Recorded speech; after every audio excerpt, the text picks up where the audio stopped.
Idaho. No, Idaho. Idaho, Idaho, Idaho. Ho, ho.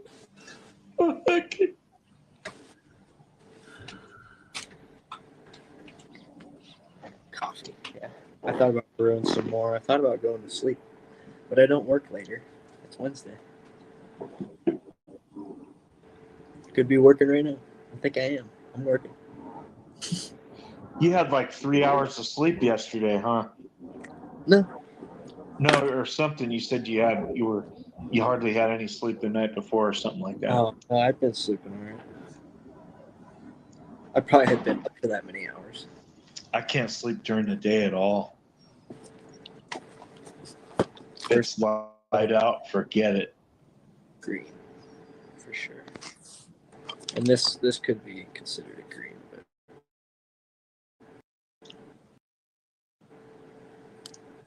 it's on its way to being blue. Yeah. Dude. What's good?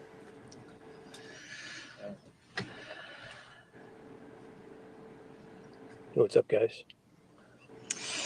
Hey, JG. Hey, I was thinking of something interesting. I'm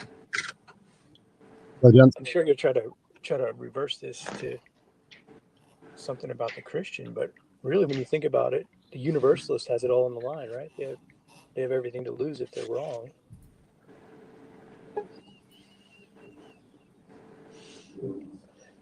But in your theology, if the Christian is wrong, well, they're saved. It's fine. Yeah. It's okay to be wrong. But in the Christian theology, if you guys are wrong, so it seems like a win-win to be a Christian in that respect. Anybody thought about that? Yeah, Jesse Pinkman was thinking about that. If Particularly? you look at it, if we lose or don't win, then what's our outcome? Right. With a Christian, like, they're accepted because of their, I don't know, what do Christians believe? Yeah, the Christian treads cautiously, let's say, about salvation. Treads The cautiously. universalist says everyone's saved, but if they're wrong, they seem to have everything to lose. And if the Christian is wrong, well, they still go to heaven in your theology, or they still end up in the same place at the great feast in their account. So it seems like the Christian is just treading cautiously, but the universalist has it all on the line. Yeah, aren't we crazy? None of you ever thought of it that particular way? This kind of what I asked earlier. Like, what do you view of life if you don't have your God at all? Like, if there's no God to you, then it's like, well, it's all crucial.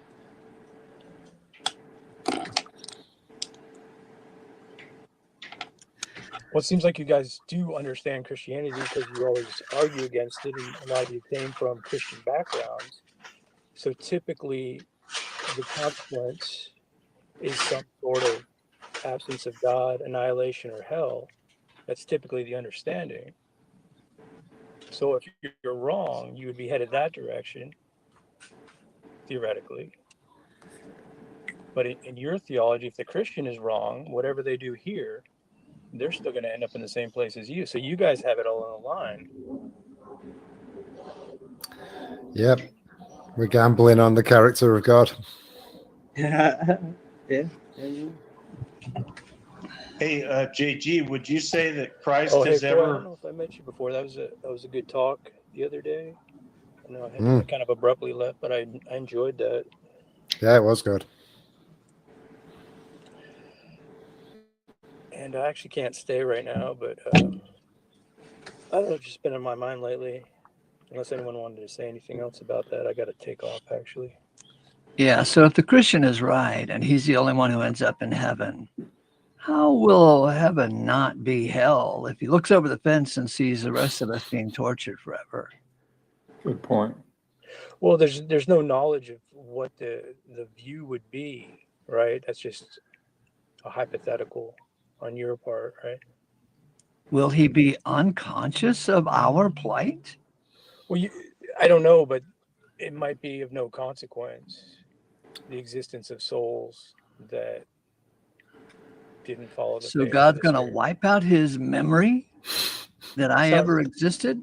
I don't know.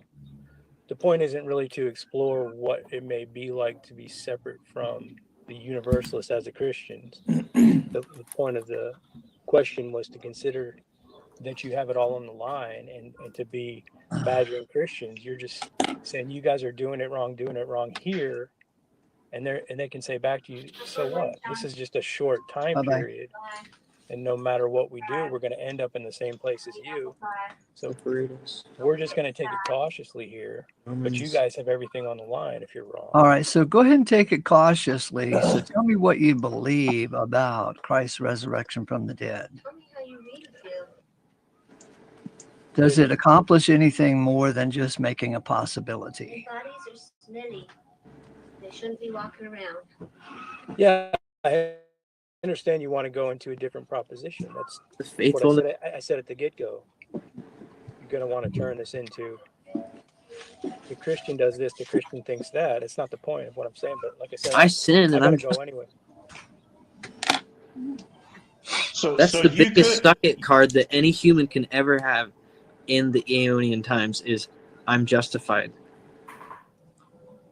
The biggest I'm a alien card. Not even Christ was a sinner. He became sin to die for something. But I understand your guys' position. not our choice. It's No, just you historical facts. So if you look at Christianity, we believe Christ died for sin, is entombed and raised. That's There's right. no And way yet, I to not understand. believe that, and so we can't be screwed either. Your question makes us seem like we don't believe that Christ died for No, our it sin. doesn't. No. I'm saying you're not screwed. We're not screwed. The Satanist isn't screwed. Nobody's screwed in your position. I understand that. It I doesn't think matter we're what all you do. screwed. it all rides Anyway, on Christ, JG. After this eon, nobody is JG. screwed. There are some that We're will all take the JG, sin. it all screwed, ri- dude. The house on a is sec. built. You gotta structure that thing and put it You're not together by following me. asking questions. I get it. Keep You're not asking following. questions, bro. I like your questions. Now that I've gotten less angry and actually started to listen to you, I like what your brain does. I was fighting something in myself, and I'm sorry I took that out on you because you're just thinking like people do. They think it's good. It's good to think on good things too. Okay, good. Great. I'm glad we've got that established. And I've been a dick to you, man. I'm sorry, but like I appreciate that. we're having a You kinda war have, of ideas, but fine. we're people who hopefully have some humanity in us. Like, Emotionally invested. yeah, I Yeah. lack a lot of humanity I sometimes. don't. Maybe there's another example. Like maybe I could think of another example of how to put No. that. It's just that you guys have it all on the line.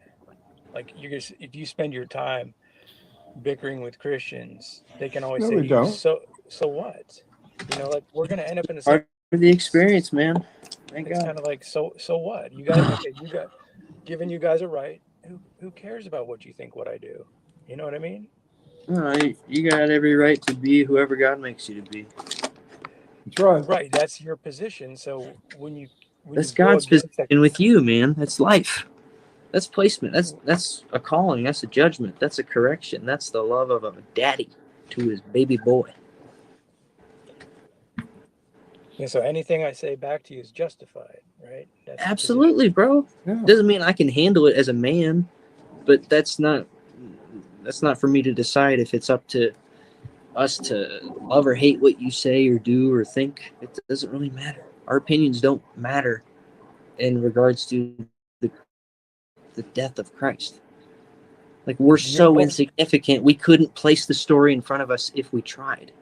God literally has this story told to us people here, we all know that it's a story that exists, and God is sure of it. He just told some of us to think of this, JG. There's people who have no idea about the story of God and his son.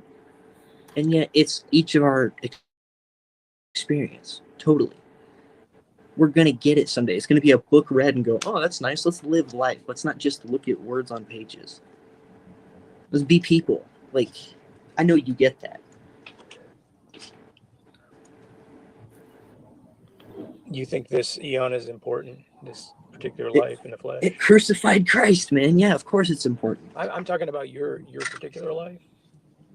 It's the one I'm alive in. It's the third eon. If we're going based on those Right. those time, Clearly doesn't understand the eons. it's fine. It's like it doesn't. You don't need to. Christ died. He died for this time. There's nothing I need to do. And he's not dead, and that's not our choice. There's nothing I really need to do, right? So, You're going to be exactly who God designed you to be. There's nothing you can do to change He it. loves every stage that he makes you in. He doesn't love the irreverence and injustice, but that's an experience for all of us. In Romans, it's an experience for all of us to not know, to do things that are ungodly, and it's like that's the love of God. To go that you experience that shit. Now have some real stuff. He left. You thought that was real. Have some real stuff. He left. Yeah. How's it going, guys? I haven't met you yet, sir, but I'm Seth. Good to meet you. Nice Hey, to meet Foy. you, Seth. I'm Foy. Boy, good to meet you. Yeah. Greg, good to see you, bro. Yeah, no, I haven't met you either, Greg. Nice to meet you. I can't So hype that was a really good point. He says that we have the most to lose. And you said, we don't have anything to lose because you guys say that you believe in Christ's death and resurrection, and we believe in Christ's death and resurrection. So what's the deal?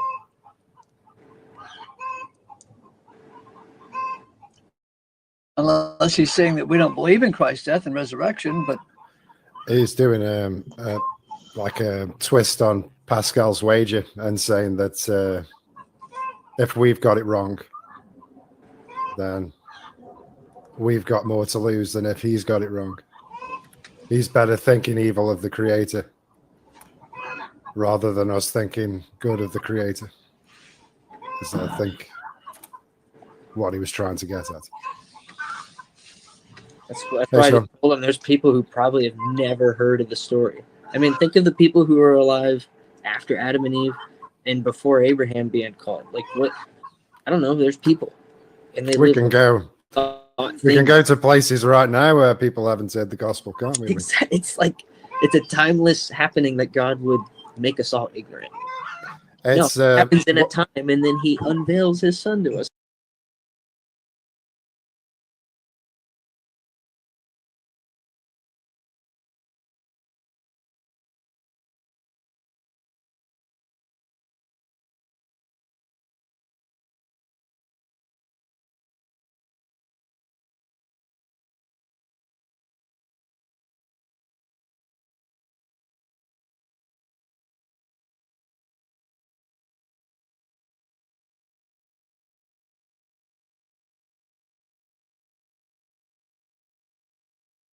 that's a very good question. If you truly want an By my definition, you're a bad person. It's mind-boggling to me. Well, yeah, no, I don't want him to agree with me. I'm just saying he's a nice guy. That's what I'm saying. Okay, word. Yeah, all right. Yeah, it's a beautiful place or platform Ace has here, and it'd be wonderful if people saw it that way, especially those who and particularly those who disagree. Yeah, I disagree with this vehemently. I'm an atheist, by the way, if you didn't know. Good for you, man. Yeah. I hope that's working. Good for you. You're an atheist. Supposed to be a believer telling an atheist, good for you. for denying God, for suppressing the truth and unrighteousness, because that's what we do over here at the Ace Theo channel.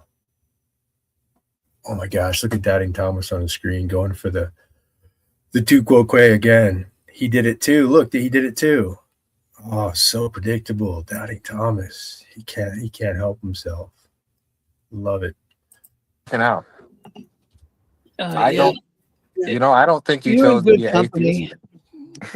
Wildheart, you're in good company because God is also an atheist. He doesn't believe in any. Oh, God's also an atheist, as though that's a good point, right? Like God, who is transcendent of his creation. The creator can only know God so much. He can't know the true essence of God completely. But this is so clever, say, oh, God's an atheist too, Wildheart.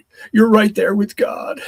It's just constant nonsense from these guys. It's a feelings club, right? When you get to the substance of what they're actually professing, it's so nonsensical on a fundamental level that it's just very, very easy to point out constant issues, constant problems.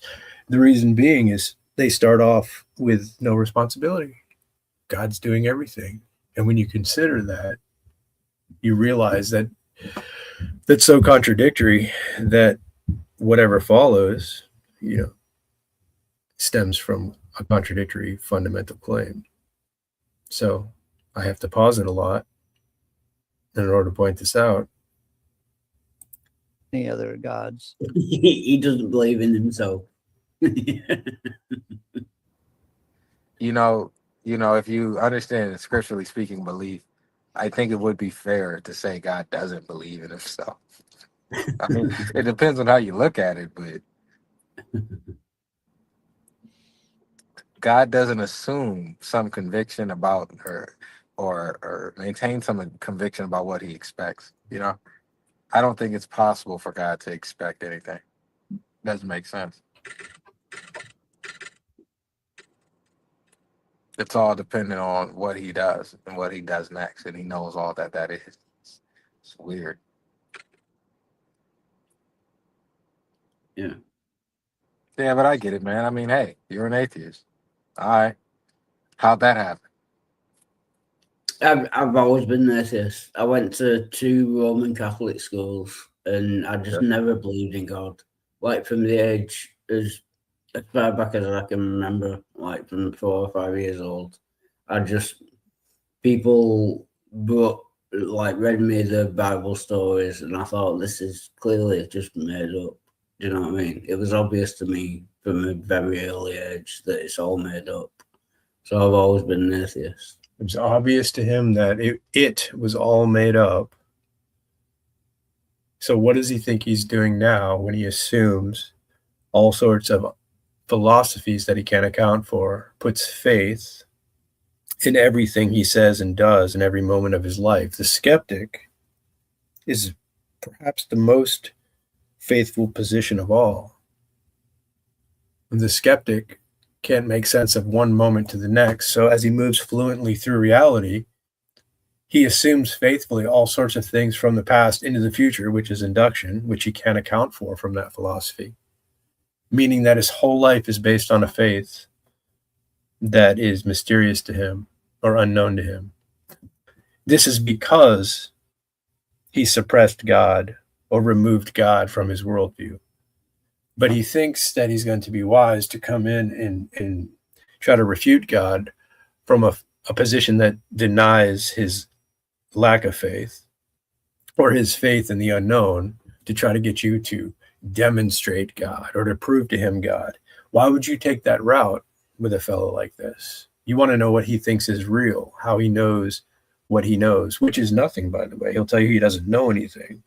Then he'll tell you he believes things.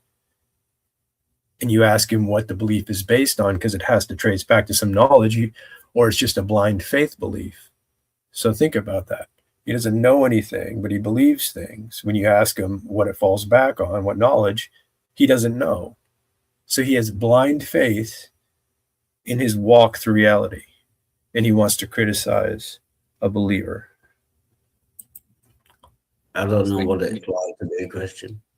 would you say you came out the womb an atheist? Yeah, everyone comes out of the womb an atheist because Exactly. babies can't. Yeah, babies can't. Speaking of out of the womb, start to ask these people who don't know anything silly questions like, did you come out of the womb this morning? Do you not know that? Did Richard Simmons' great grandfather give birth to you this morning? Wildheart, are you unsure of that? Can you not be certain of that? Did Richard Simmons' grandfather give birth to you this morning? And Eliza Minnelli's stepson give birth to you tomorrow as well? Is that something you're uncertain of? You're not sure if that might happen? The uncertainty game is funny when you start putting out different scenarios, because you realize that if they answer, yeah, I don't know, they can't be convinced they're going to be birthed out of dead men tomorrow or yesterday or both, but then they want you to convince them of God. You want to point out the absurdity in the worldview that they're carrying instead of just giving them information trying to convince them. Conceive of God, or so everyone is born an atheist. I know that's a terrible. It's not an argument So against. he doesn't know it. He doesn't know anything, but he knows that everyone's born an atheist, right? He has universal knowledge of all beings who are born. The man who doesn't know anything. Against God exists. Oh no, I'm not saying it is. I'm just saying it's a fact. It's a fact. Yeah. Everybody's born an atheist, man. Hey, Wildheart, read this passage right beside you. Titus 1:10-11. For many insubordinate, vain. I don't know that word. Vain. I thought you were from England. I thought you knew English. I know. He should know Vane Prater, because that's the category he's in now. Will Ace call Wildheart a Vane Prater? Not today. He's going to be focused on Christians right now. So Wildheart's his pal. Wildheart, won't fall into that category at the moment. Basically, he just uses this to say a Vane Prater is someone who goes against the doctrine that he's making up in his memos. That's what a Vane Prater is. Vain praters. Is it praters or praters? Yes. Praters. Yeah. And imposters, especially those of the circumcision 11 who must be gagged. So read it basically, again. Now that we've cleared up your vocabulary, go ahead. praters. Yeah. Titus 1:10-11. For many are insubordinate, vain praters and imposters, especially those of the circumcision 11 who must be gagged. So is that saying that if someone doesn't agree with you, they must be gagged? Yeah, that's it. If someone doesn't agree with the Ace, right? If you want to utilize Titus correctly, it would be someone who is convicted or dedicated to the scriptures in their entirety, right? All scripture is reliable for reproof and correction. Like, it's not a matter of just the epistles and the parts of the epistles that you like. So he actually falls in this category. But like Wildheart may be giving him a slight right here, saying, are you saying that people don't agree with you? Right? Must be stopped from speaking because I don't agree with that. Really? Yeah, I have heard you on your channel yell out the words, Jill, shut up. Yeah, but that's just because Jill's annoying. That's nothing to do with theology. He's a vain prater. He's insubordinate, and he's. So this is why I say they can't defend their fabricated doctrine, right? Like, they try to use this against Jill, for instance. But then when you say, well, what is Jill doing wrong? They start to flounder, right? Well, I'm not saying he's doing anything wrong. Oh, okay, then it sounded like you were. Wait a second. Are you also saying that God is making Jill do those things? Yes. So God is making Jill do that. God is making you see this. What is it that you think that you are pointing out? Because they want to float in and out of it's all God into, oh, wait, we're in this relative realm, which is a pretend realm, where they go, oh, we're just making noises and pointing the fingers because that's what God's having us do. So they abandon any sort of argument that makes sense when you point this out. And they either just can't get this or they just keep going. They want to reduce everything to a relative realm. It doesn't help them because they're still pointing to God, who is truth. This would be in the objective sense. This would be non-negotiable, non-changing, and his will, which is not the human will. The human will is separate from God's will. It's distinct. We have the creator distinction in Romans 1. This becomes their main problem, a main point of contention. They can never actually point out that anything's wrong at all based on their own doctrine, their false doctrine, and the assertions within. And it's as simple as that. If you focus on that, they have nothing. Especially Hey, man, circumcision. if you Nemesis, I'm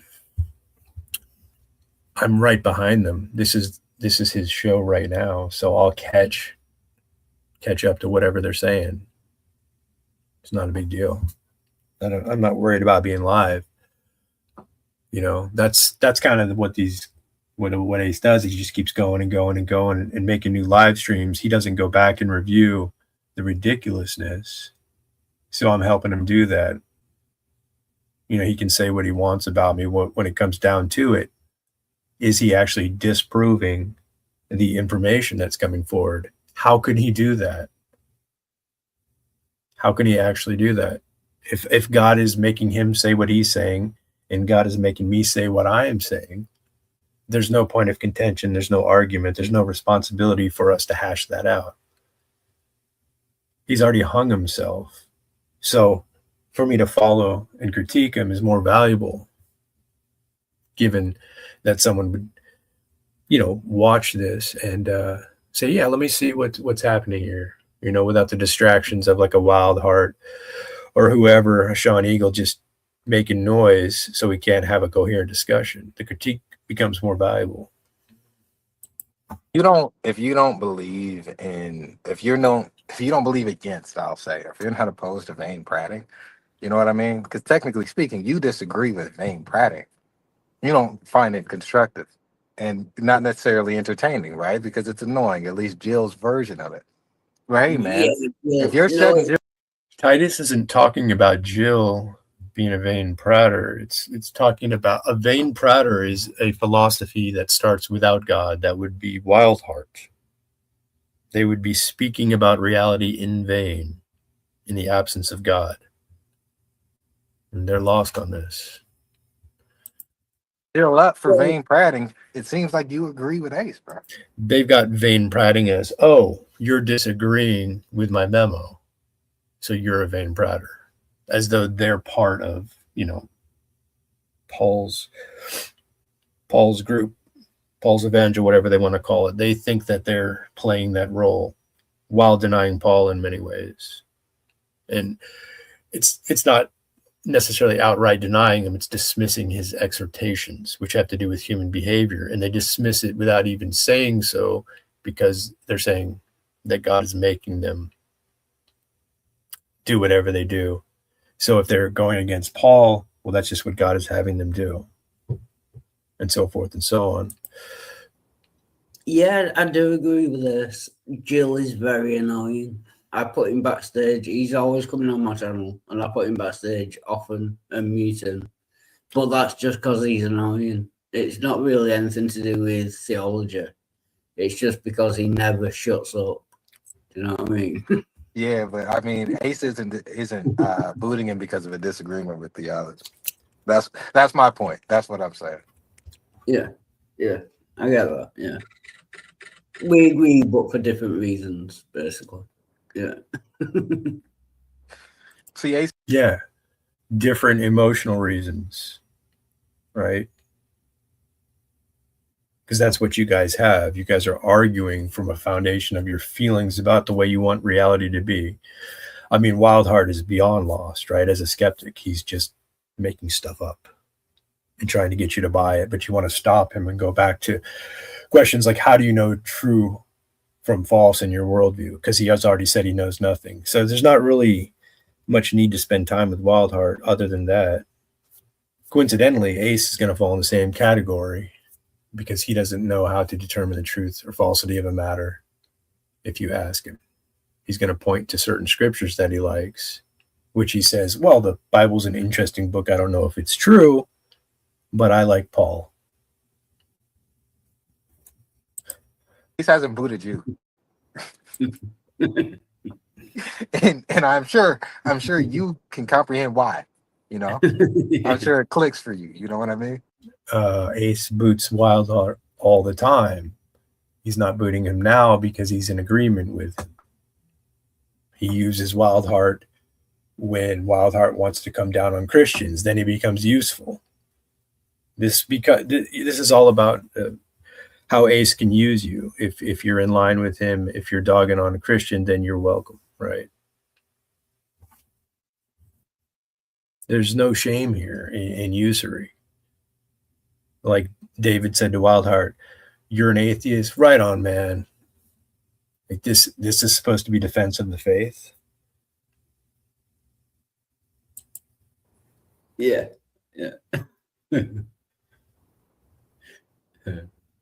But it's nice to meet you, David. You seem like a good guy, like a reasonable. You know, you can have a reasonable. You can call me a lot of things, but please don't call me good, brother. All right. Okay. Now, when it comes to good people, that I'm an atheist of. I'm a non-believer. Don't believe them. Not at all. An agnostic. What do you call yourself? Sure. An agnostic on that? Whatever. You know what I mean. Yeah. I wouldn't say I'm doubtful as to the existence of good people. No, I'm certain. I'm fully certain good people don't exist. Oh no, I class myself as a good person. Ah, good for you, man. How's that working out? Yeah, it's working quite well. It's going all right. Yeah. You keeping your word, fulfilling your obligations. Yeah, pretty much. Yeah. Not being unduly rude or otherwise. You don't want someone coming in here saying, oh, those sound like good things. Why are they good things? Why ought we follow those things? Being consistent, being nice, being good. Why do you guys think we should do that? Well, I don't know David well, but if he's following Ace, well, he doesn't really know. It's just what's happening. It's God's making you do. If I ask Wildheart, well, he's established something subjectively that he thinks good, or about what he thinks good is and what you ought to do. But when you challenge that at length, it's just his feelings and his experience, which he really doesn't have any knowledge of other than something is existing. So it becomes a relative statement about his feelings as a foundation for whatever he's bringing forth. That's the reason to continually go back there, because it's empty. It's barren of any substance, of any starting point. Ultimately, it's the suppression of God and unrighteousness. What's the word? Wrongfully rude to other human beings? Only Jill. Yeah. See? But look at you, man. I knew it. By my definition, you're a bad person. By his definition, right? That's what they have. They're not relying on the totality of the scriptures. Man. Yeah, it's much better, I think, living life not being a good person. By that, I don't mean doing bad things, but just not having the presumption or the. Look at Poopy Pants comments. I like Wildheart. He's honest. Wow, really? Must have missed some episodes of Wildheart. Changes his mind daily, even within a conversation. if you're tuned in. Is that honesty?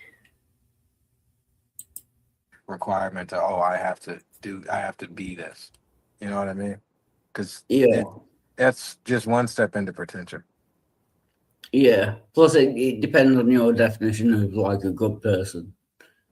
Probably I would define it different than. Oh, there you go. Right. Depending on your definition. So here we are with atheists. Like, oh yeah, we got to define good. That's the right direction.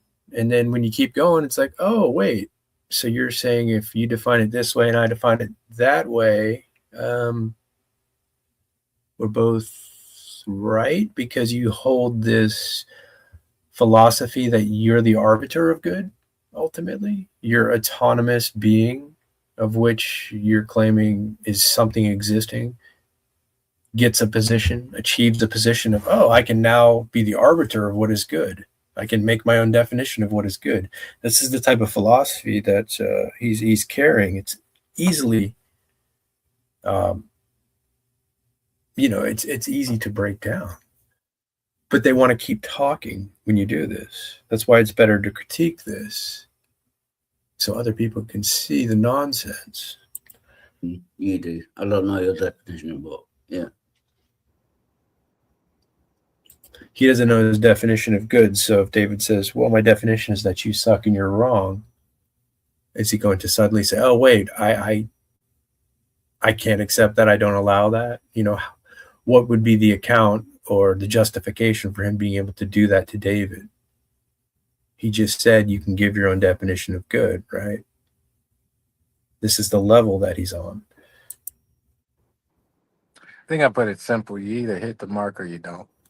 And if you're cognizant about what the mark is, I mean, anybody can declare themselves a good person based off of what they conceive a good person to be. Yeah. I think fundamentally, or most essentially, to be good is to benefit. And I think we're just mitigating corruption. I don't think any of us are actually. To be good is to benefit. So Hitler, Mao, and Stalin, they saw a benefit in what they thought was a good idea. Does that fit your definition, David? Are you relying on the scriptures? Are you relying on God's word to come up with that? Benefiting in an absolute or strict sense, where all we're doing, what we would consider good, is just the mitigation of corruption. We are, each and every one of us, missing our own ideals and missing our own, what we presume to be right. And if not in act, which certainly in act, but if not in act, in disposition. I can't tell you how frequently I'm disposed against the things I know to be true. And maybe that's just a me problem, but I don't think it is. I don't. Yeah, no, see, I would friendly disagree with that.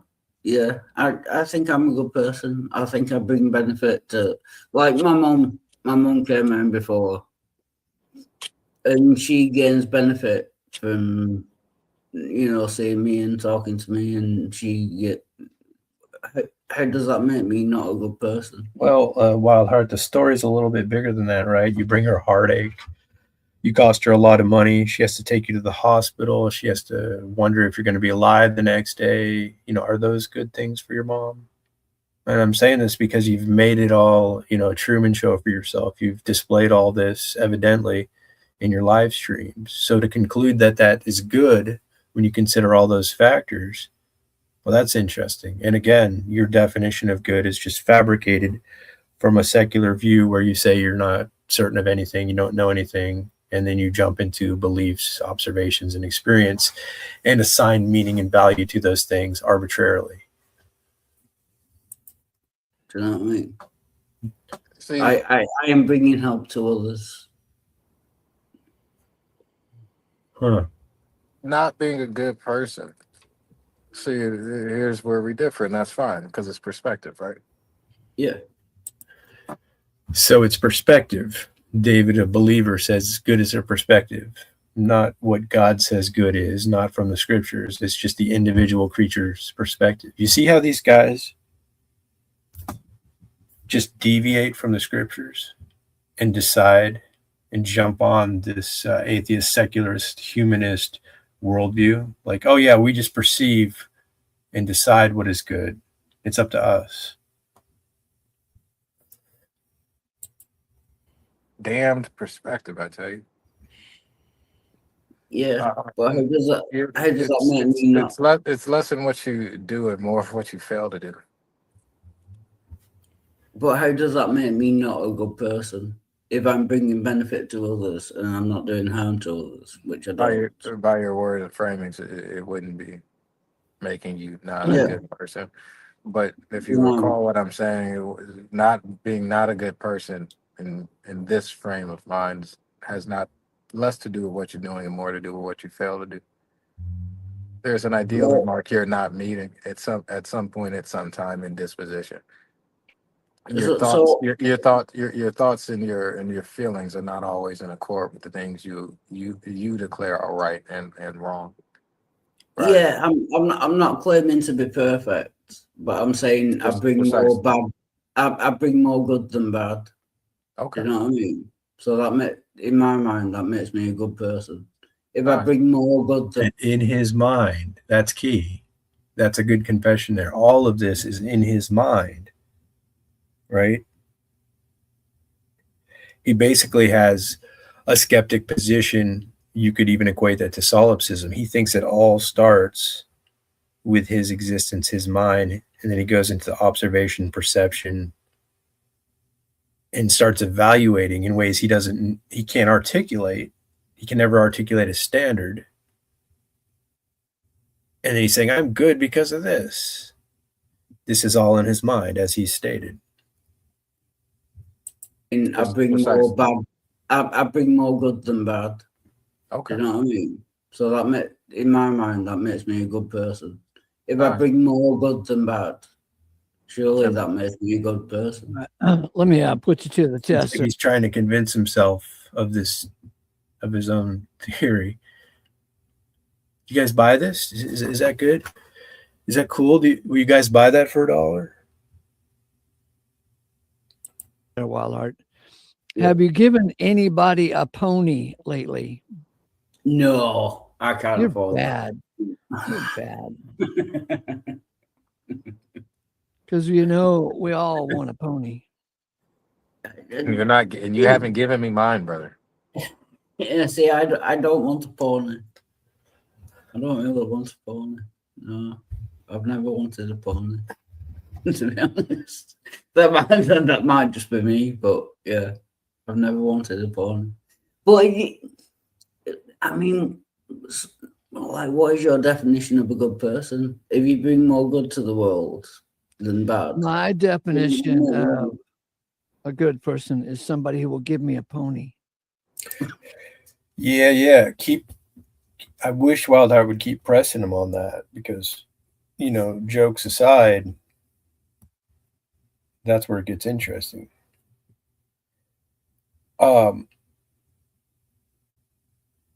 Nemesis, are you saying David, not Wildheart, is smoking a glass pipe? I thought he was smoking a blunt, but I missed that. You're saying the guy on top right now, David, is actually smoking a glass pipe. Okay. I'll give you a pony soon as I can afford it. Wait a minute. The fact that you don't have it means you're not a good person. Because a good person would have the pony to give the pony. That's the point, man. And because you don't have the pony to give, you're a bad person, man. You're terrible, actually. I'm surprised Ace lets you around this place, man, because you haven't given him a pony. Well, just because I don't own a pony. No, he lets him around here when he fits the situation. We call that the gift of the pony. When he ponies up and kisses his ass or hates on Jill or hates on Christians, that's him ponying up to Ace, if you will. That's when he's allowed around here. Yeah, precisely.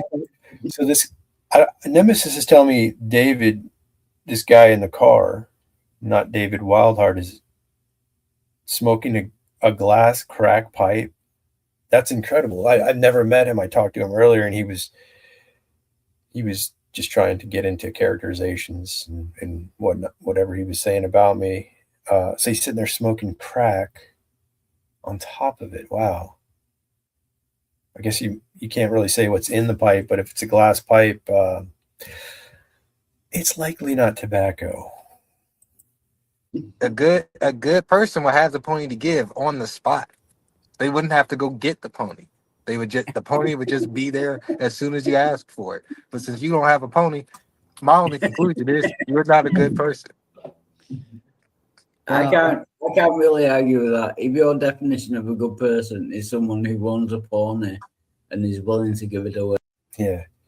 He can't really argue with anything if you know how to question him properly based on his own account. I can't argue with that. Yeah. What about a pet monkey? No, I do have a monkey. He's in the bedroom at the moment, but yeah. I'll give you that if you want. Are you willing to give it? Yeah. All right, then. You're good looking. Good person. He eats a hell of a lot of bananas, to be honest. He's wringing me dry. You have to buy so many bananas to keep him fed. Yeah, you can take that monkey. Yeah. Hey, David. Yes. How'd you like talking with Axiom?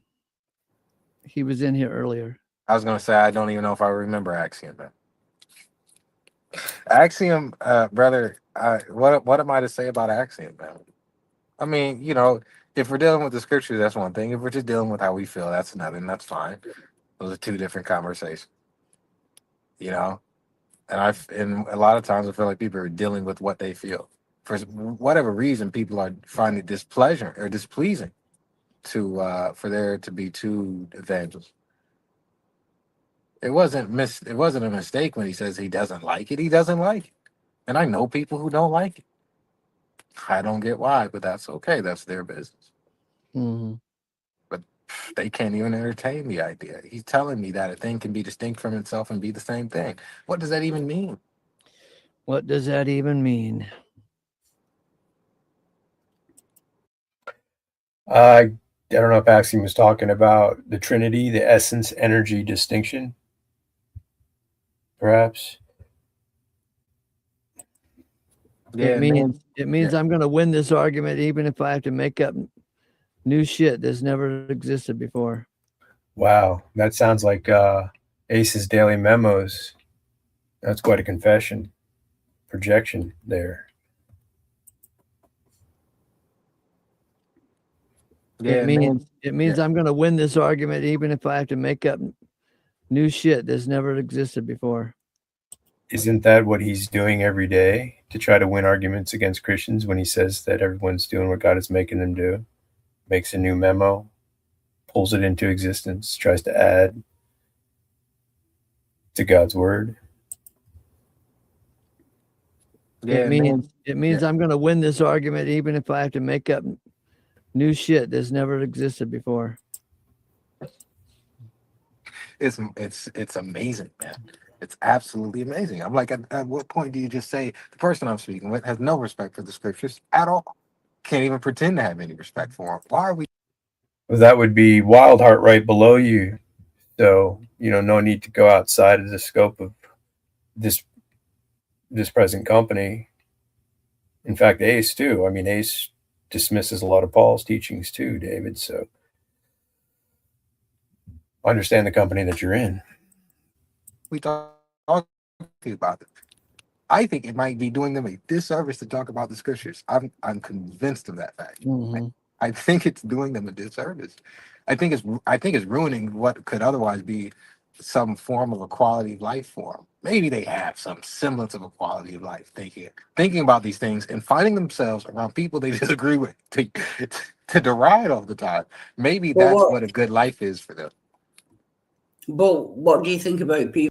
Oh, I think that's kind of what David tried to do to me when I got in there. Like, he's not getting the truth or falsity of the matter. He wants to go into like a vague description of like, oh, I don't like the way you're talking, your attitude. Is this a good life for you to lead? Do you feel good about this? That's just going and trying to go into some superficial point about feelings. right? People that read the same scriptures like JG does and disagree with your interpretation. I don't of the think scripture. about them. I don't think You about it. don't think about it. There's nothing to think about. Well, but they're reading the same book as you and coming to different conclusions. These Well, hypothetical people who are somewhere thinking differently than me. They're Right. not hypothetical. They are JG. JG I is don't know. reading. Well, he's a Christian. He reads the Bible and he comes to different conclusions than you. So you if just if I can answer your question, Wildheart, yeah. he doesn't read the Bible. False claim right there. I've read it multiple times.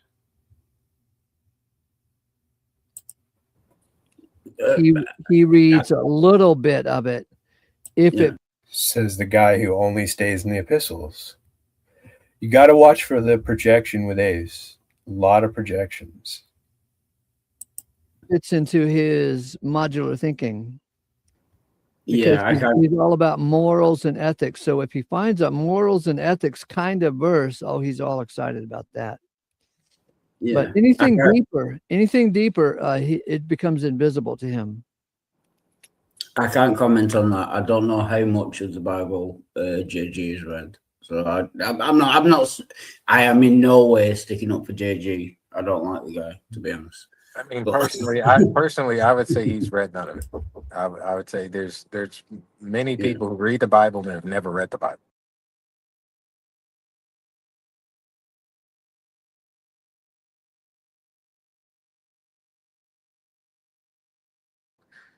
You know what I mean? But that's my personal opinion. You know what I mean? Yeah. So, I'm an atheist. I've always been an atheist, and I've read the Bible. Yeah. But I know objectively And he's burned the Bible too. that my sense of enjoyment generally increases when I'm around people who are amicable and also have similar or even in some cases identical views as me, and that I can enjoy talking about the views with them. And I'm open to challenge. Not everybody is all that comfortable with challenges and different things like that. Everybody's different. I don't care. But I personally am and derive great challenge from people who are actually willing to, let's say take it seriously. Let's just call it take it seriously, right? I think it's my opinion that their lives are better spent someplace else, and I would say that to them as frequently as it takes for them to get the message, because I know for a fact my life is better spent here, but not generally am I deriving a sense. He's assuming that, I guess he's assuming that he needs to tell people where they'd be better off based on what he likes. Is that a good argument? I mean, if someone wants to talk to him about that, like, oh, hey, David, I never met you. Can you tell me what would make my life better? I mean, Sense of enjoyment when they're around. Yeah. Let me show you an example, Wildheart. Yeah. On the screen here. Do you want me to read it? Not yet. Hang on just a second. I'm still adjusting. yeah, I'm still adjusting. I got to insert something into the scriptures like I do. Okay, now the green. Read the green screen. Yeah, God who saves us and calls us with a holy calling, not in accord with our acts, but in accord with his own purpose. And the grace which is given to us in Christ Jesus before times aeonian. Now, this is an invisible verse to guys like JG, because he's scouring the Bible looking for a list of do's and don'ts, because that's his mental framework: morals, objective morals, do's and. We see all kinds of things in the scriptures about do's and don'ts, those who depart from God and those who draw closer to God. You can't do that without will and volition of your own, or it doesn't make sense. The point of doing this with Ace constantly is he's trying to dismiss his responsibility, right? It's so ridiculous on so many levels. I mean, it basically comes down to however you want to attack it that day. But is very easy to decode. He's going to dismiss himself because he already has, right? That's what you have to keep in mind. He's already dismissed his own voice, his own responsibility and ability at all to make arguments. He's saying, God, make me do this. God made me do this. God made you do this. So he wants to create contention within what God is doing. His problem is with God, the way he's viewing God, which is heretical. He will not stop. There's only so much you can do going in there. He's to the point where he's just over talking. He's getting fussy. He's calling names. For those who can see it, it's because he's becoming unraveled. But to take a critique, this might be more meaningful because you can slow it down and point out the multiple errors. Don'ts, shoulds, and should nots, right? The laws. What is he supposed to do with this verse? This thing has nothing to do with your morals. In fact, it says. Well, it does, because it points out with our acts, showing that we have something that we do.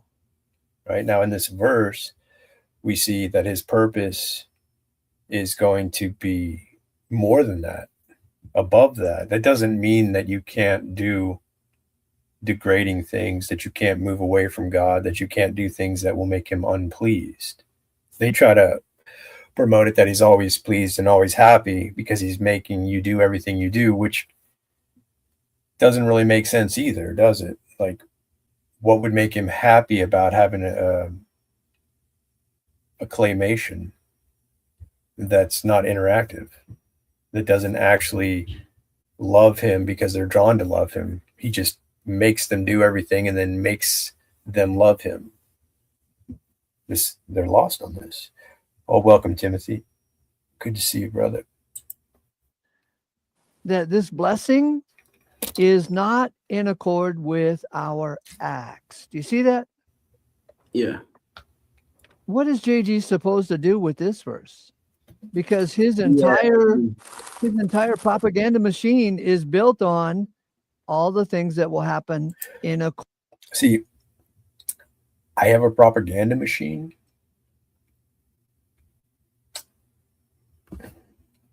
Accord with your actions, your good behavior, your morals, your ethics. He's missing that the behavior is a distinction. His philosophy would say something more like, who saves us and calls us with a holy calling, not in accord with the acts that he makes you perform, right? The acts that he makes you perform, that he claymates, that he puppeteers. That's the aspect that he's leaving out here, that if you bring him back to his own philosophy, he'll say, oh yeah, that's right.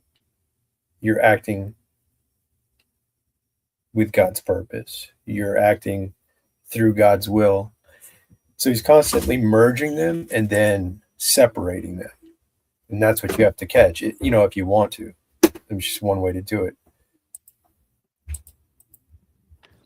But whatever this is talking about, God saves us and calls us with a holy calling, not in accord with our acts. What is this?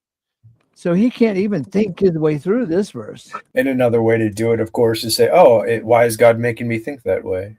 Why is God making me not understand this verse? And on and on. It's just the same thing.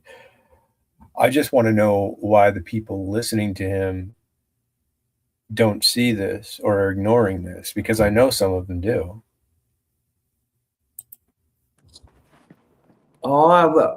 Yeah. Is JG backstage by any chance? I would like to.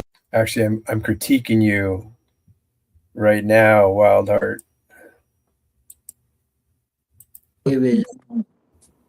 His views on this. Whenever I bring up one of these deeper passages, we'll call it a deeper passage, he says, well, I just don't interpret it the same way. There's no interpretation about this. It's plain Really? There's no interpretation about this. Okay. lingo that God saves us not in accord with our acts, but in accord with his own purpose. So he's mad that I don't know that I'm saved no matter what, and that God is making me interpret this verse in a different way. So again, God is making him be mad at God. Does that sound like a stable, coherent theory to you to fall back on?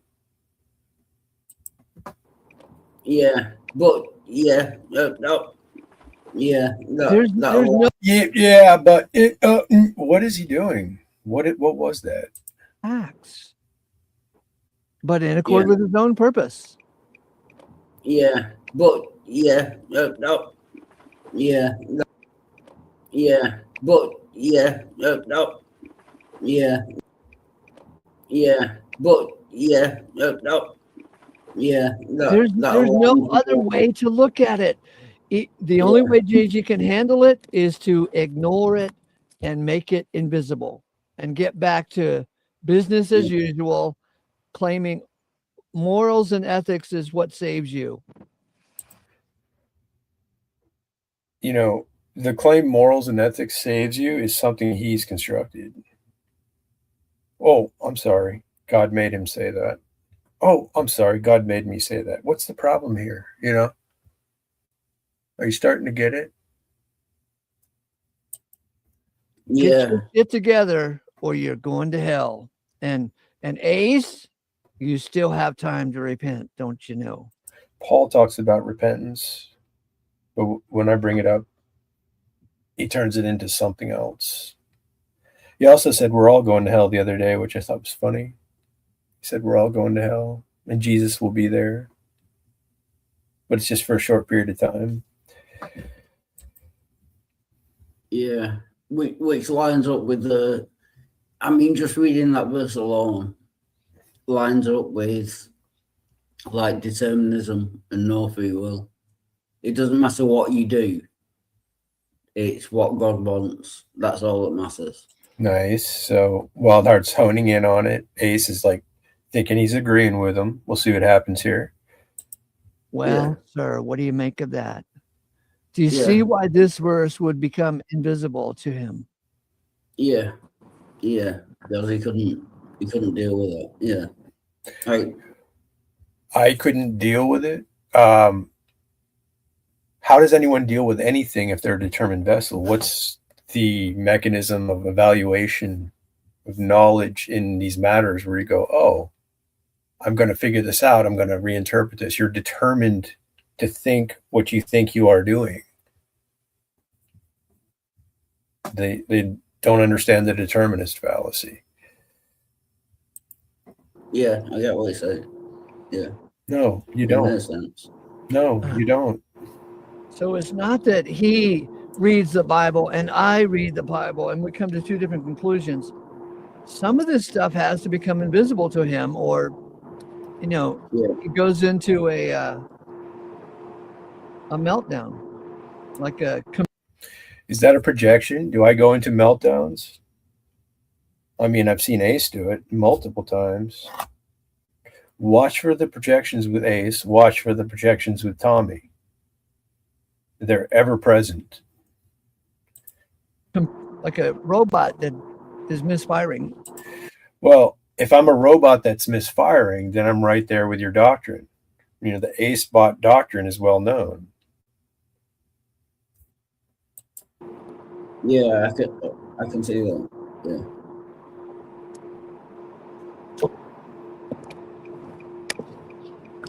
So if Nemesis is correct, David was sitting in that car smoking crack, doing a Bible study, congratulating the atheist for not believing in God. Now he's driving on the roads.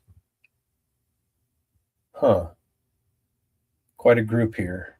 And Wildheart's not smoking crack today. That I can see. So that's good. So in that, if David crashed into somebody, do you think he'd be in better defense to say he was smoking crack or he was listening to Ace Theo, or he was on the Ace Theo channel when he was driving. Context. What would be the point of God making commandments? Thou shalt not kill. Surely, if there was no free will and we didn't, determinism is true. Uh-oh. Wildheart's about to become bad company, right? He's about to wear out his welcome. He's just challenged Ace on, if God's doing it, why did he make these commandments that are not even something the creature is actually doing? He's made a claimation and then posted some rules, and then he's animating his claimation according to the rules posted. And the claimation only thinks they're thinking things and thinks that they're acting on these things. So it looks like David, or Wildheart, might be about to ruffle some feathers. Then we will kill or not kill, no matter what. So why make commandments saying thou shalt not kill? Well, that's a very good question. If you truly want an answer, I don't even have to give you the answer. The answer is discoverable.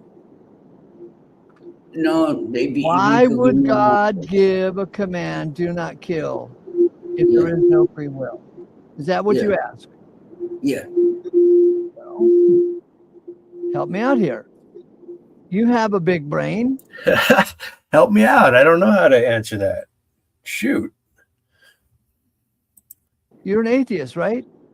The biggest of all brains. You're an atheist. Cool. No, that's not my claim. No. Okay, so Ace realizes he's pushing back. He doesn't know how to win this, so he's going into the sarcasm, right? Going into defense mode there. All right.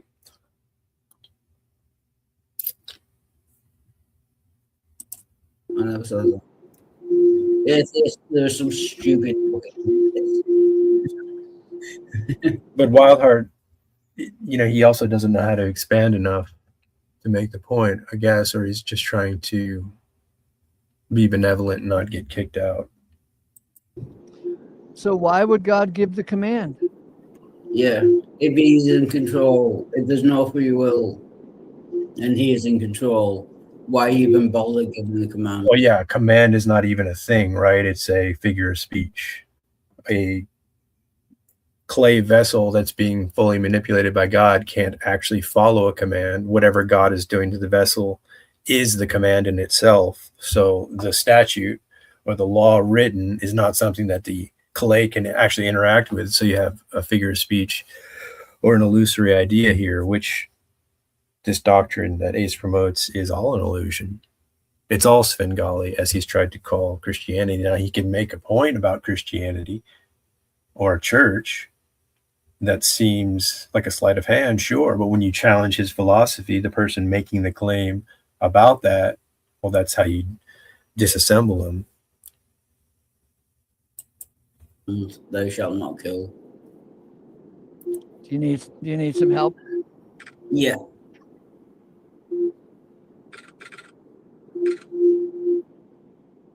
Okay, let me help you out here.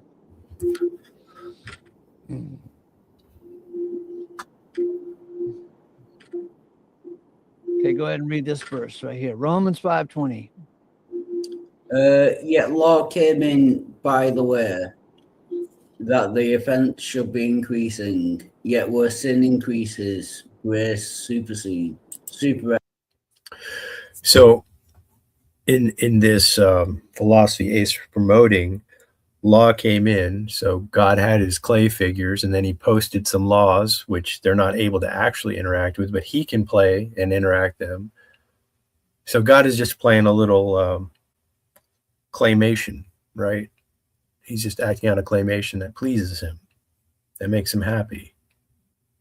The creature's not actually doing anything. Vaccines. Sorry. Why would God give the law? He gave the law for a reason.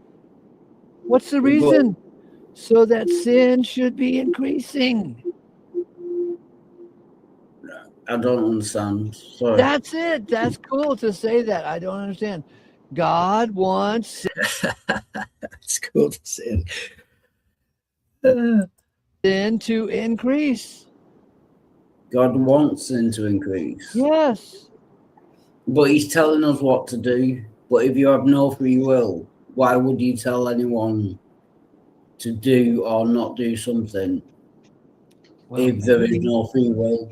It could be that God went to the university and he learned about something called reverse psychology, right?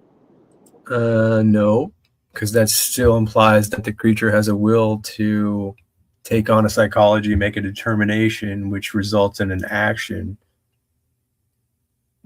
being moving toward God or away from God, falling into sin or resisting it. So he's missing Wildheart's point here. But no, that doesn't get out of free will. There is no free will. God gave the law so that the law would make people sin more.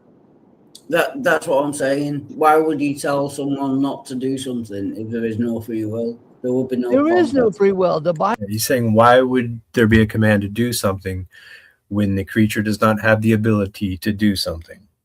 This is what it comes down to. The Bible does not teach free will at all. Then there's no reason for the commandments or the laws. Why tell someone to do or not do something? There's no free will. You know what this is? You know what this is?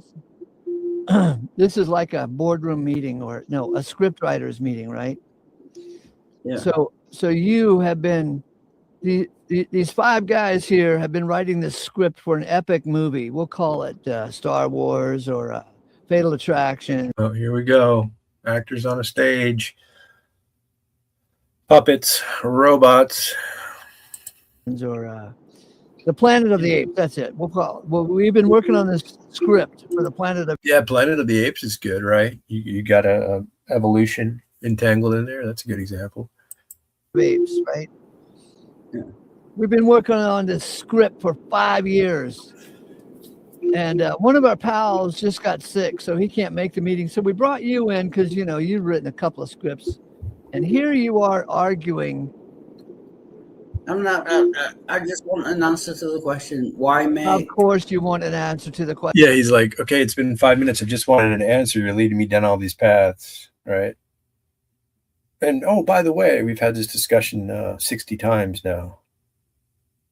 And you still can't answer this fluently, coherently. You have to take me down these funny little paths of you're George Lucas making a movie as an analogous to God making the creature. It's ridiculous. There's all sorts of exhortations about behavior in the scripture. And if you think that's just a write out of a claimation that you have no control over, well, guess what? You can't make arguments. This is lost on him. He can't put that all together. It ultimately comes down to his own dismissal, Ace's own dismissal of what he's saying. He can't validate anything he says or invalidate anything Wildheart or anyone else says. But he still continues to. Question.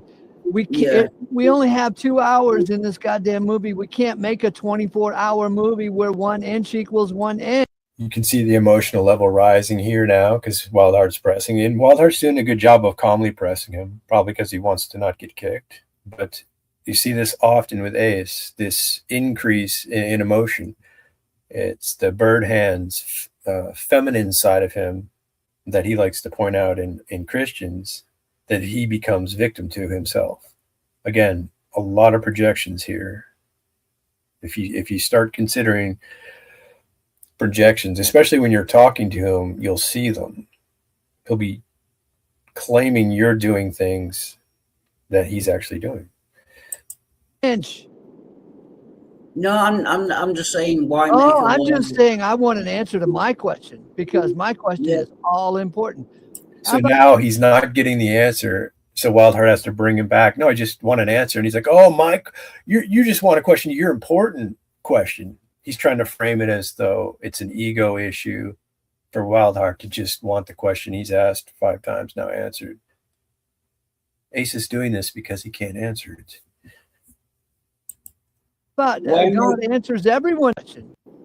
No, I'm just saying why make Oh, a I'm law? just saying I want an answer to my question because my question is all important. How about God answers everyone's question? Oh, that would be a clever idea.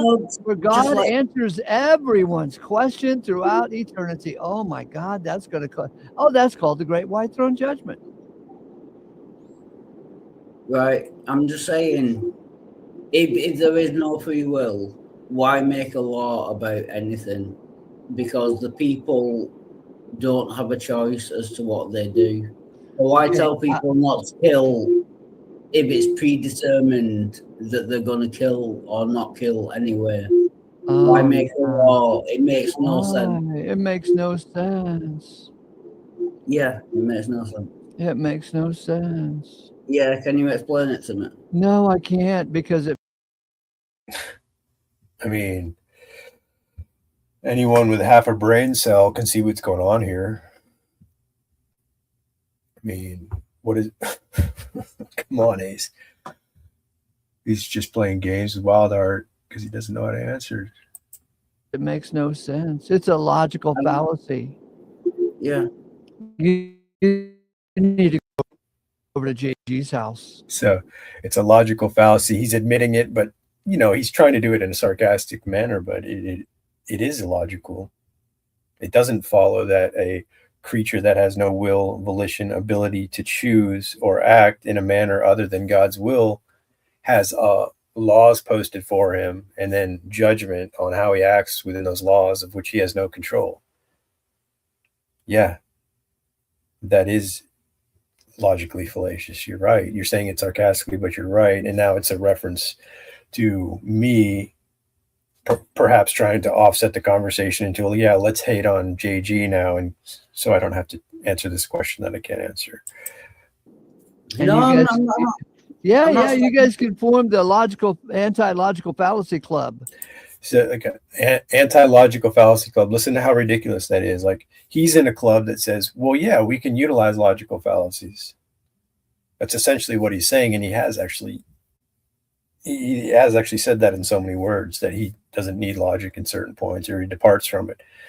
He has no idea, because he has no basic philosophical understanding, that if you depart from logic or say that you can depart from logic, then anytime you're in a discussion with anyone, well, you've taken logic off the table. And of course, you're having to utilize logic, and you're presupposing it within your speech patterns with every point you're making. It's just such a ridiculous move to make. But Ace has no shame in making ridiculous moves. It's his followers that I'm concerned with. Like, why are they not seeing this? Why do they keep promoting?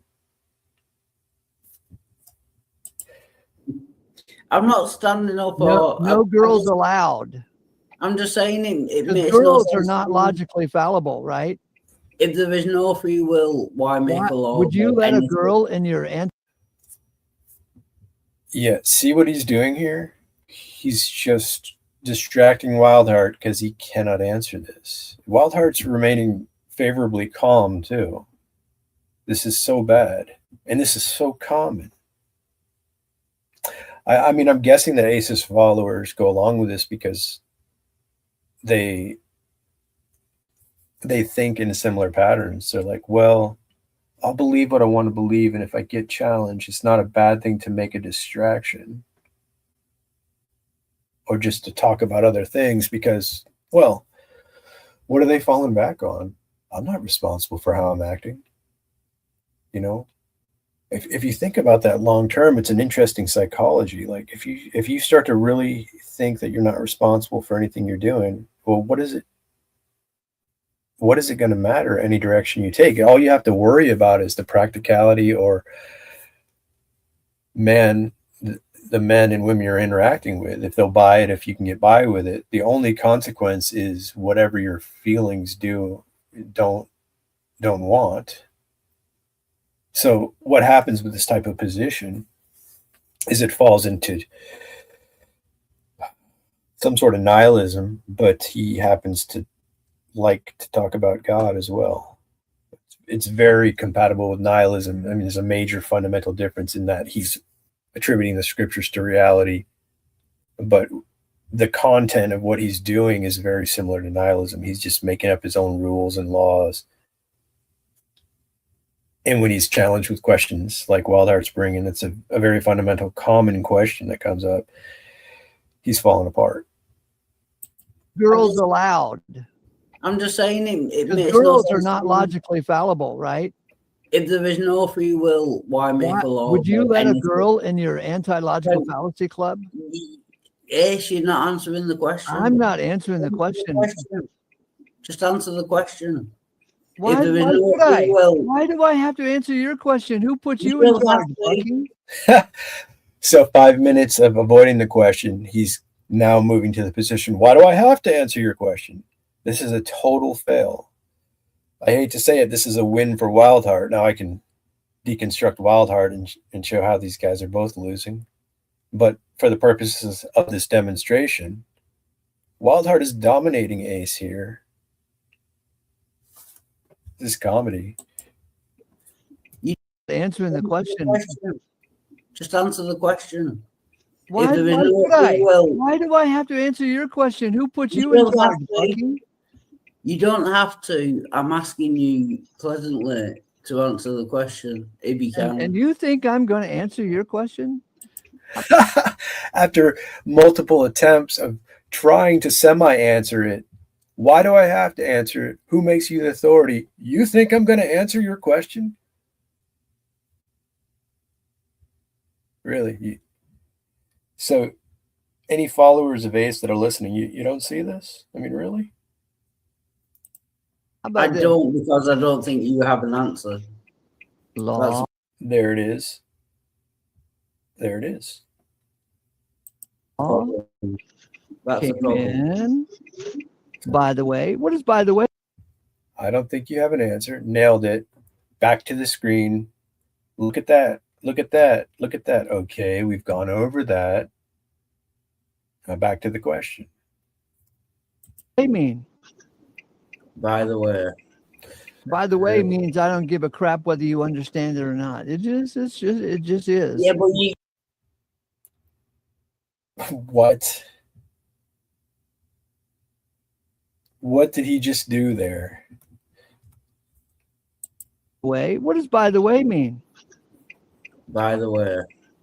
By the way means I don't give a crap whether you understand it or not. It just is. Yeah, but you've not. It's not whether I understand it or not. It's you haven't given an answer to the question. You're right. I haven't given an answer, and I'm not going to. That's a defeat. He tried to, though, didn't he? That's what you got to catch. Is they'll try and try and try, and when you stick to the question or your point, and they finally say, "I'm not going to. I don't have to. I don't need to." But you just tried 5 and 10 times. And now you don't have to. That's a loss. This is very common from the ace theist. This is what they do. It's good stuff, isn't it? Because your brain is so big, you will find. Now he's back to, you're a big brain. You think you're so smart. You're pretentious. All because he can't answer the question.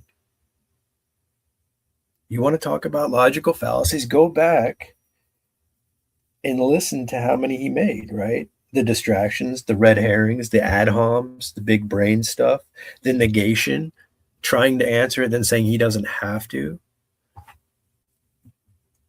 Endless. This becomes learning logical fallacies more than anything. If you want to learn about logical fallacies, go participate in the Ace Theo channel. If you're a student who's trying to hone in on people making logical fallacies, this is the place to do it at the Ace Theo channel. Fault with everything. Kind of like a girl. Oh, now he's like a girl, a big brain girl. It's just on and on. Yes, Timothy, right. He's whining like he's being victimized by Wildheart. Right. No, but like just give. Like a girl, ironically. Another projection, right? He's acting like a girl. You will find fault with everything. Kind of like a girl. So if you find fault with Ace Theo, you're like a girl. This is the level that he's on, right? These are the kind of points he makes. Like, oh shoot, I don't want to be like a girl. Maybe I won't challenge Ace. Like, he's talking to Wildheart as though he's like 6 or 7. Like you might be able to get away with that, like a 6 or 7-year-old who's like, I don't want to be a girl. Okay, I should stop that. No, but just give your best answer to the question, and then I'll decide whether I agree with it or not. Right. That's what I want. I want you to decide whether or not you like my answer. That's like I was married to you. At one time, I was married to a nagging little bitch like you. Is he really nagging you? Who's being the bitch? If you want to bring in that word, you know.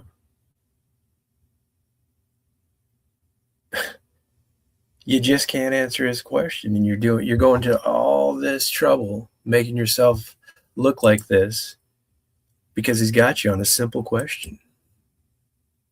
This is quite a display. I appreciate this. Thank you, Ace. No, you've not Answer my question.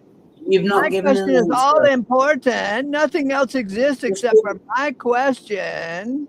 Give an answer, and then I'll agree with it or not agree with it, and I'll tell you which one it is. But you've not given an answer to my question.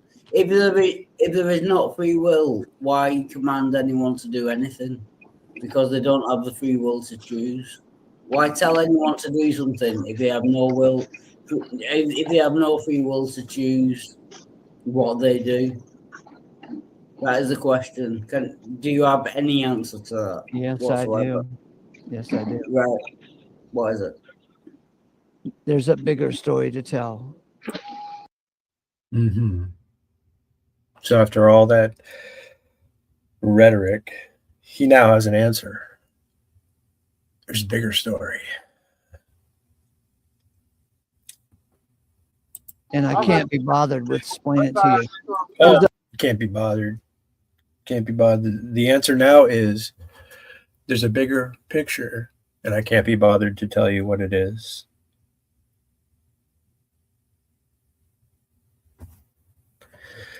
Well done, Ace. Well done. You're a wonderful display, and we thank you for it. There's a bigger story to tell than just this idea of don't sin. I'm sorry, what did you say? We got a whole. So you're not giving an answer.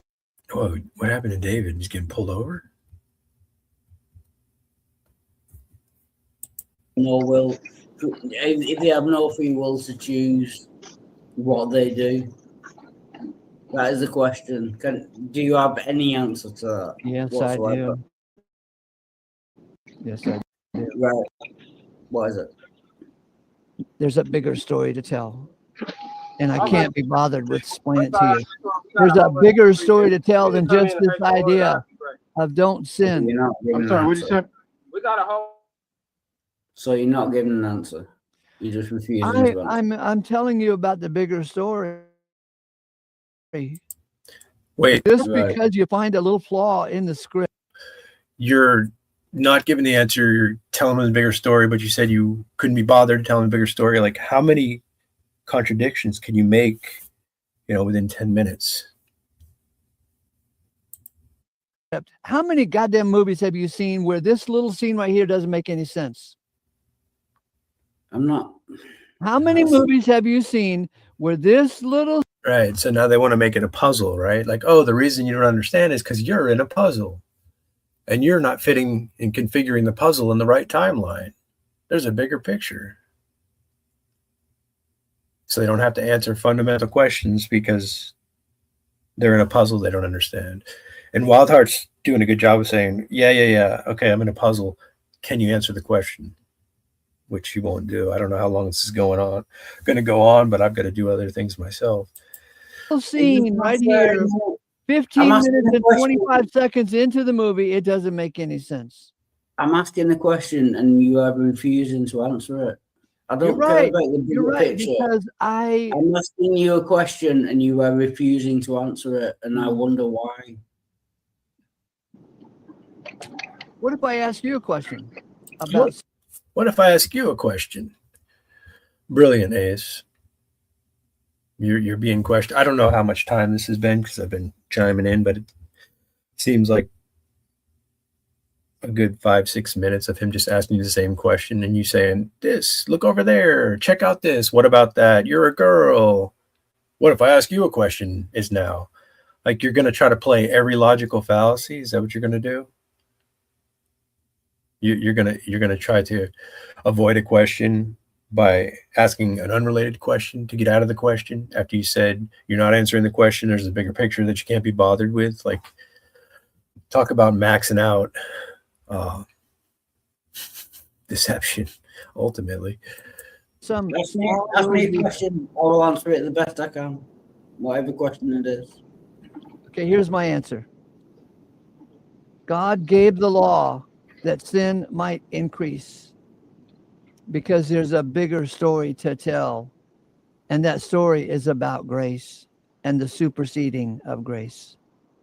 I'll say it again because I know you can't hear. Don't say it again. You just basically reread the verse. It didn't answer his question about a creature who's being given laws that can't act on them or can't determine right from wrong anyway because they're just a claimation. You're just going back and reading the verse. Very well. I'll come up closer to the mic. Okay. God gave the law that sin would increase. So I can hear like a Sean Eagle, like when he does these little moves, right? Like I can hear Sean Eagle like laughing, and I get that, like Ace is funny, but when it comes down to it, like he's just using different techniques to try to get out of the situation he's in.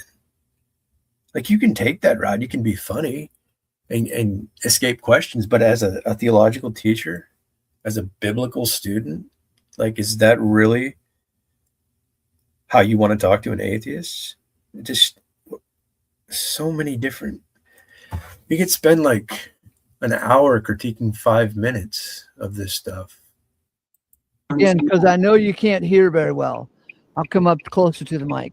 Okay. God gave the law. And Wildheart can't hear very well.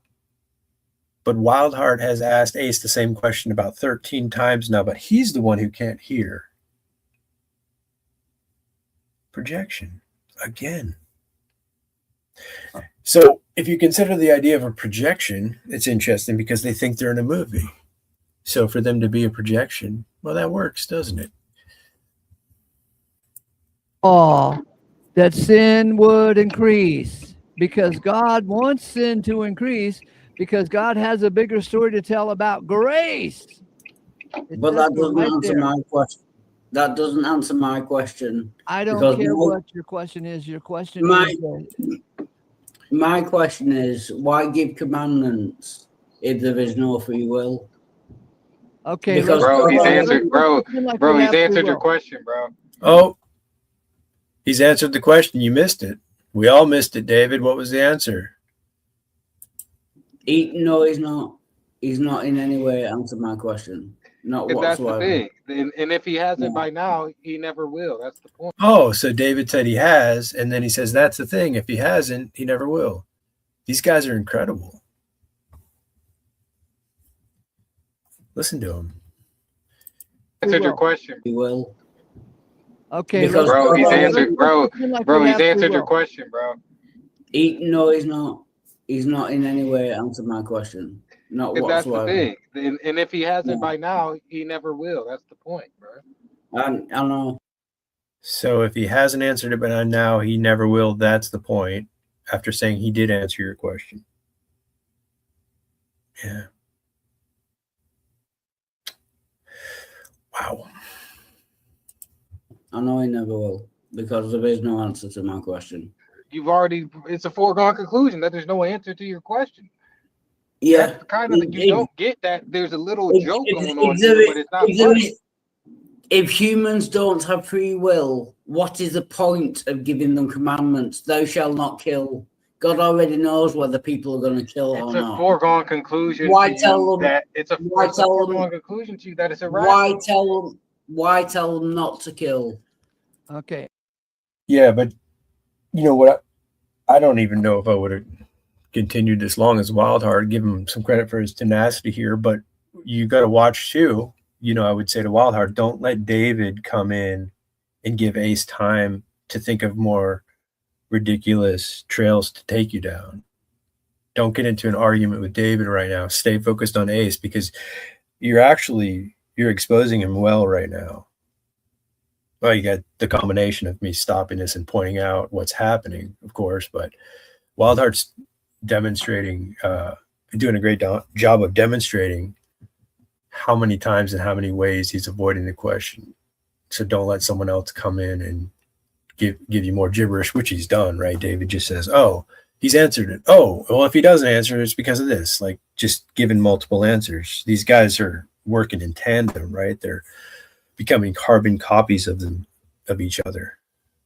Start to learn the techniques. People listening to Ace think he's clever, and they're likely adopting these techniques. Is that getting Wildheart to an answer? No. If there is no free will and they can't choose whether to kill or not, what is the point of giving you the commandment? I'm going to bow down and. So now it's a matter of Wildheart's so important, I'm going to bow down to you, right? Like, they're trying to make it about his persistence makes him self-righteous or self-important. It's a terrible argument. Kiss your ass. I'm going to say, oh, I guess we have free will, because everything has to make sense. Everything has to make sense, because David is our fearless make sense leader. Now he's taking the route of, I don't need to make sense. Why does everything have to make sense? This is like beyond a loss. It's like when you don't have an answer and then you start to appeal to senselessness. I think what's going to happen here is they're going to add to the list of logical fallacies. They're going to have to create new logical fallacies in lieu of the Ace Theo channel. Appeal to senselessness. Why do I have to make sense right now? Why is that necessary? Everything has to make sense of everything, David. Makes sense. So some things.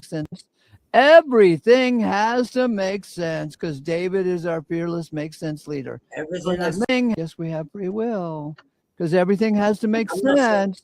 Everything has to make sense, because David is our fearless make sense leader. Everything has makes sense of everything, David. Makes sense. So some. Oh, well, that's such a clever burden reversal. You can't make sense of what you're trying to promote. Wildheart has a question that he's got you caught in, so now you're telling him to make sense of it. Clever, buddy. This is pathetic. And everything has to make sense, because David is our fearless make sense leader. Everything has to make make sense sense of everything, David. Makes sense. So some things don't make sense. So God doesn't make sense. I agree. I agree with that. Yeah. God doesn't make sense. Right. Yeah. Well, yeah, I mean, if that's Ace's position, he's just displayed that his position doesn't make sense, and it is a position promoting God. So Wildheart's kind of resting on that. Like, okay, well, you're not making sense, so I guess I have to accept that. Fantastic, man. But you had already had that conclusion. So what was the point of the exercise? What? I've still not had an acceptable answer to my question. Was the point of the exercise to display Ace's income? And see, if you have a different understanding, if you take on the Christian worldview and you're interacting with Wildheart, this is, obviously what Ace can't do, doesn't know how to do, is when Wildheart's bringing in subjects like free will and his understanding of will and what that is, how that exists, and so forth. When you get into those questions with Wildheart, you're going to find that he's lost himself. But since Ace can't do that, Wildheart's able to get the upper hand here, which becomes a display of Wildheart reducing Ace to absurdity in a sense where he's acting absurd. He's making all sorts of absurd claims, non-answers, and he's done a great job of that. Question. Was the point of the exercise to display Ace's incapacity or inability to answer your question? No, I No, the purpose was to get an answer to the question. Ace has gone ahead and made that display, David. Come on.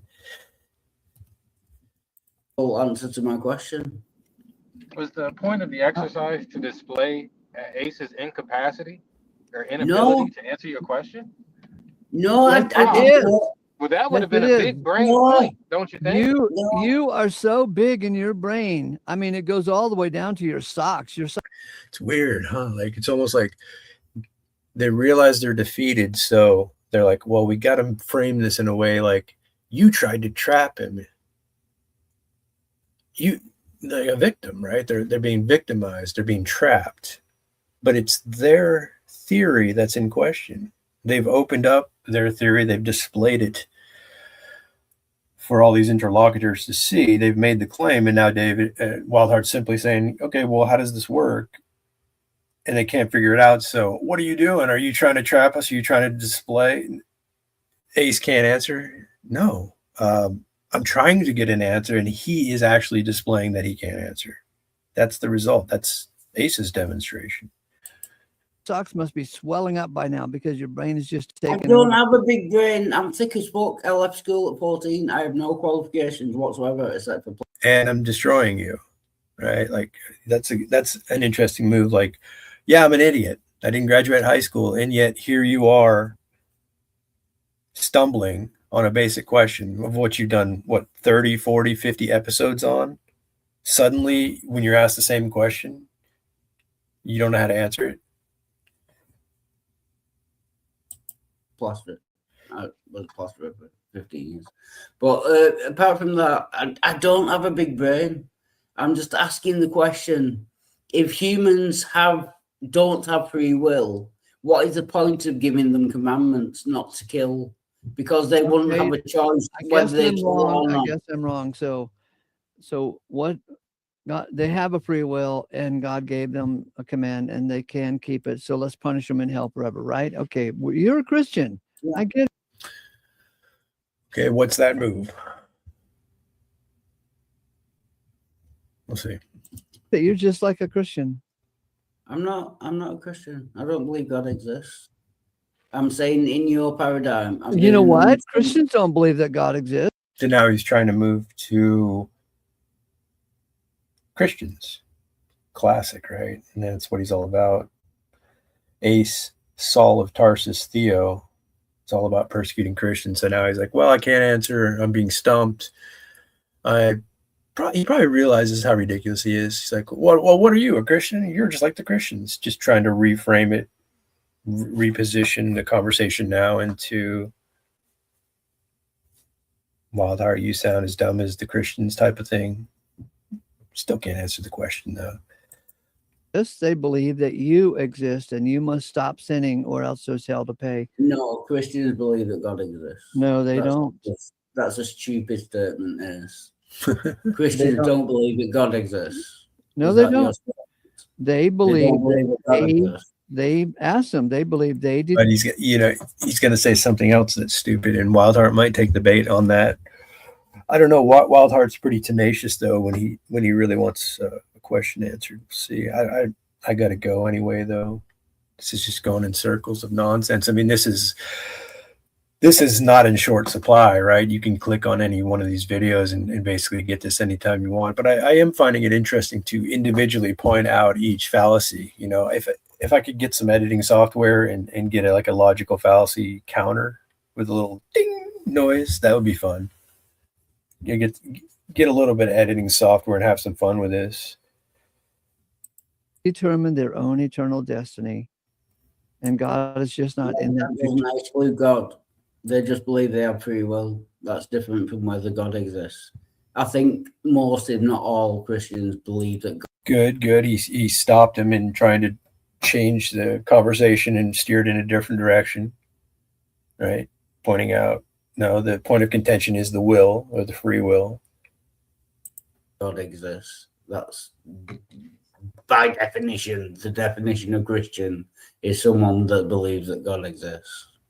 That was a stupid statement, yes. I'm sorry. Thank you. Yeah. I am stupid.